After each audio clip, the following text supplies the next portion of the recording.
let me show you how you can quickly convert shapes or text to curves so you can edit them with a node tool. Here I am in Affinity Publisher. I got this rectangle shape.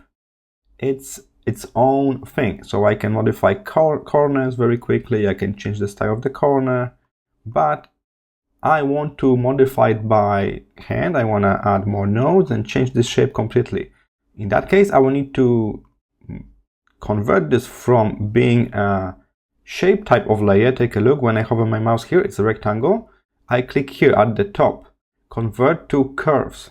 When I click that, the type of the layer changed to curve type of the layer. I lose all of those smart shape options for changing corners and stuff like that, but now I can use the node tool, this white pointer tool that allow me to move nodes freely. Take a look. Now I got full control. I can even tap on the line to add new nodes. I can grab the line itself to make it curvy. Alright, so that's how we can unlock the full potential of the vector shapes. Unfortunately, we cannot go back from here, so be sure that you are ready to kind of move away from those smart shape features. And the same is for the text. I click on the text. Now I can still edit that, okay? I can still type something new here.